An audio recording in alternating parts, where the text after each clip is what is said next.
इस भाग दौड़ भरी जिंदगी में हर व्यक्ति एक बेहतर जिंदगी की रेस में भाग रहा है, लेकिन उनमें से सिर्फ कुछ ही लोग अपने लक्ष्यों को हासिल कर पाते हैं, जबकि ज़्यादातर लोग अपने लक्ष्य तक कभी पहुंच ही नहीं पाते। हम जब भी अपने लक्ष्य की ओर अपना कदम बढ़ाते हैं तो हमारे मन में तरह तरह के विचार उठने लगते हैं, जैसे मैं इसे हासिल कर भी पाऊंगा या नहीं, अरे इसमें तो बहुत समय लगेगा, लेकिन मेरे पास तो इतना समय ही नहीं है, अगर मैं असफल हो गया तो लोग क्या कहेंगे, वगैरह वगैरह।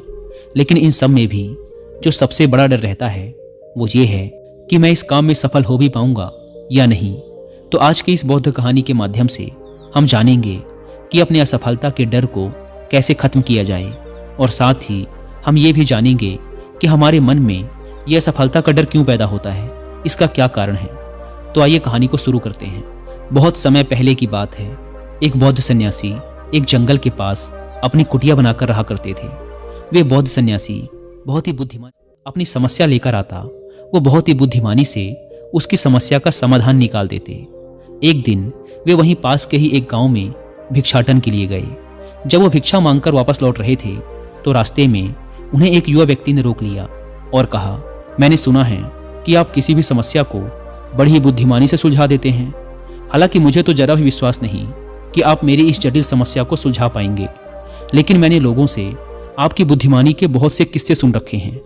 इसीलिए मैं आपसे एक बात जानना चाहता हूँ कि हमें किसी भी काम में असफलता की घबराहट क्यों होती है, और हम अपने किसी भी लक्ष्य को असफलता की घबराहट के बिना कैसे प्राप्त कर सकते हैं। युवा व्यक्ति का यह प्रश्न सुन बौद्ध सन्यासी मुस्कुराए और बोले, मैं तुम्हारे इस प्रश्न का उत्तर जरूर दूंगा, और उसके बाद से तुम्हारी सारी घबराहट भी खत्म हो जाएगी। लेकिन उससे पहले तुम्हें मेरे साथ मेरी कुटिया तक चलना होगा। वह युवा लड़का उस सन्यासी की बुद्धिमत्ता को परखना चाहता था, इसीलिए वह कुटिया तक जाने के लिए तैयार। बौद्ध सन्यासी उस लड़के को अपनी जंगल के पास बनी कुटिया में ले आए, लेकिन तब तक शाम हो चुकी थी, इसीलिए वो भोजन करके सो गए। अगले दिन जब वो उठे तो बौद्ध सन्यासी ने उस लड़के से कहा, चलो आज मैं तुम्हें जंगल की सैर करा के लाता हूँ। और वो दोनों जंगल की तरफ निकल पड़े। कुछ देर बाद बौद्ध सन्यासी ने उस लड़के को एक गुफा दिखाई और कहा, चलो मैं तुम्हें उस गुफा की सैर कराता हूँ। लड़के ने कहा, हाँ चलिए, मेरी भी जंगल की गुफा देखने की काफ़ी दिनों से इच्छा थी।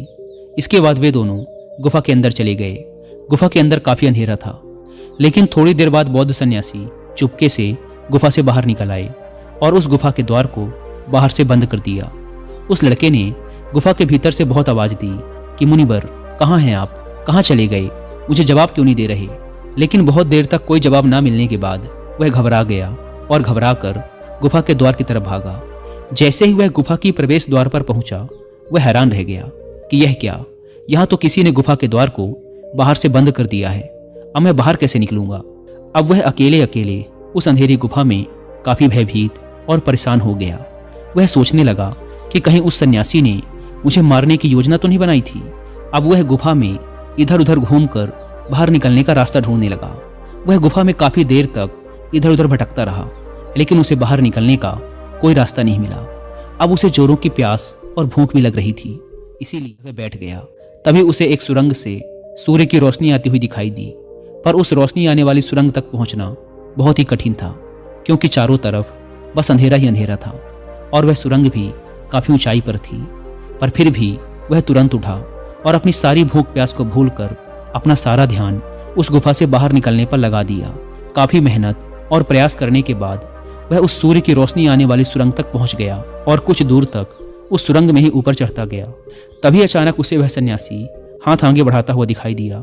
वह लड़का झट से उस सन्यासी का हाथ पकड़कर बाहर आ गया और बाहर निकलते ही उस सन्यासी को गुस्से से चिल्लाकर कहा, मुनिवर, आप पागल हो गए हैं, आप मुझे इस अंधेरी गुफा में अकेले छोड़कर आ गए।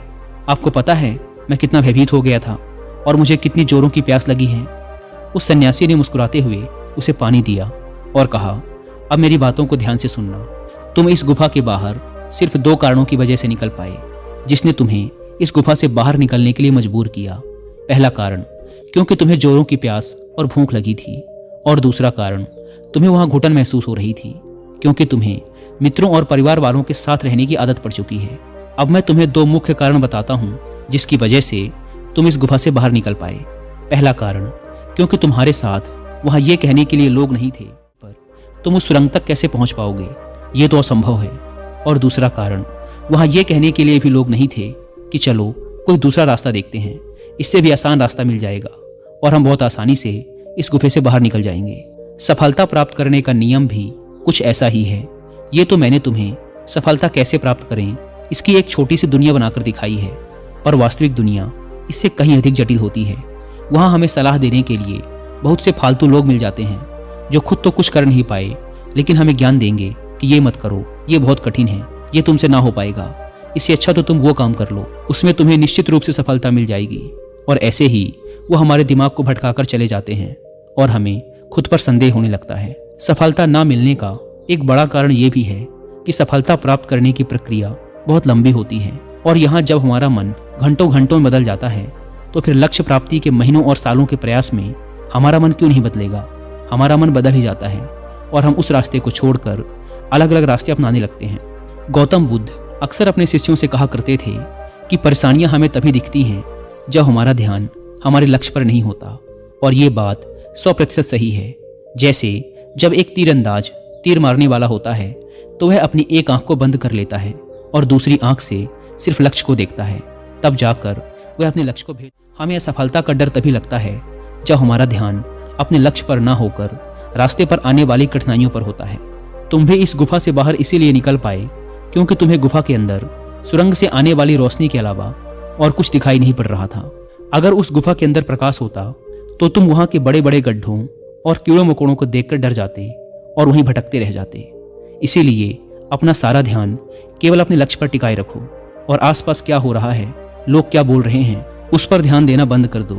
तुम्हारे मित्र और रिश्तेदार क्या कर रहे हैं, उन्हें सफलता मिली कि नहीं, ये सब देखना बंद कर दो और केवल खुद के काम पर ध्यान दो। फिर देखना कि जब तुम्हारा समय आएगा तो लोग खड़े होकर तुम्हारे लिए तालियां बजाएंगे। और इतना कहकर उस युवा लड़के ने कहा, मुनिवर, आपने तो आज मेरी आंखें ही खोल दी। आपकी कही हर एक बात में मुझे बुद्धिमानी नजर आई। आप सच में बहुत बुद्धिमान हैं, इसीलिए सभी आपकी बुद्धिमानी का लोहा मानते हैं। मैं आपको वचन देता हूँ कि आज से मेरे मन को कभी भी असफलता का भय नहीं सताएगा। मैं अपना पूरा ध्यान सिर्फ अपने काम पर लगाऊंगा और जल्दी ही एक सफल व्यक्ति बनकर दिखाऊंगा।